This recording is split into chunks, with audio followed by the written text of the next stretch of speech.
થોડા દિવસો પહેલા જ કોલકાતા આરજી મેડિકલ કોલેજના ટ્રેની ડોક્ટર પર દુષ્કર્મ કરી હત્યા કરવામાં આવી, જેને લઈ હાલ જ્યારે સમગ્ર દેશમાં વિરોધ ચાલી રહ્યો છે, ત્યારે જૂનાગઢ મેડિકલ કોલેજના વિદ્યાર્થીઓ, ડોક્ટર્સ અને તમામ પ્રાઇવેટ હોસ્પિટલના ડોક્ટરો પણ ન્યાયની માંગ સાથે કલેક્ટર કચેરી પર આવેદન આપવા પહોંચ્યા.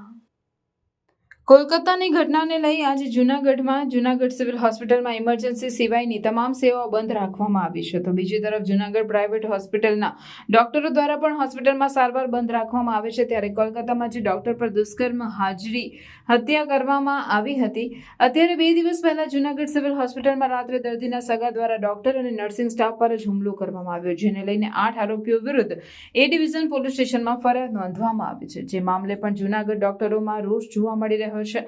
ત્યારે આરોપીઓને કડકમાં કડક સજા થાય અને આવનાર સમયમાં મેડિકલ ક્ષેત્ર સાથે સંકળાયેલ ડોક્ટર, નર્સ કે કોઈ પણ વ્યક્તિ સાથે આવી ઘટના ન બને તેના વિરુદ્ધમાં ન્યાયની માંગ સાથે આવેદનપત્ર પાઠવ્યું હતું. હું doctor NM Lakhani, Indian medical association Junagadh બ્રાન્ચના પ્રમુખ તરીકે અમારા સાથી એસોસિએશન જેવા કે Junagadh ayurvedic doctors association, Junagadh dental doctors association, Junagadh homeopathic doctor association, Junagadh medical college student association અને Junagadh civil hospital doctors association સાથે મળી અને કલેક્ટર સાહેબને એક આવેદનપત્ર આપવા આવેલ છીએ.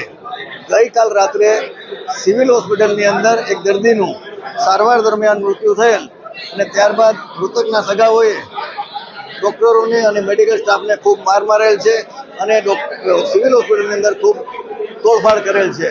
જો આવું ભયનું વાતાવરણ હોય તો ડોક્ટરો પોતાનું કામ કેવી રીતે કરી શકે? એટલે ડોક્ટરોને સલામત અને ભયમુક્ત વાતાવરણ પૂરું પાડે એવી સરકારને વિનંતી છે.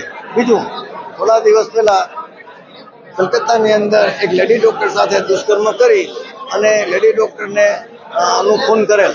તો આવા સંજોગોની અંદર ડોક્ટરો ભય અને બીકના વાતાવરણમાં જીવે છે, તો એમને સલામત કાર્યસ્થળ મળે એવા કાયદાઓ કરી અને કાયદાઓની યોગ્ય અમલવારી કરી અને ગુનેગારોને સખતમાં સખત સજા થાય એવું કરવાની વિનંતીનું આવેદનપત્ર આવેલું છે.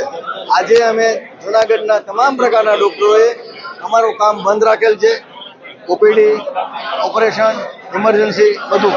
આ દર્દીઓને હેરાન કરવા માટે નહીં, પણ સરકારશ્રીઓ અને સત્તાનું અને પ્રજાનું ધ્યાન દોરવા માટે આ કાર્ય કરેલ છે. આભાર.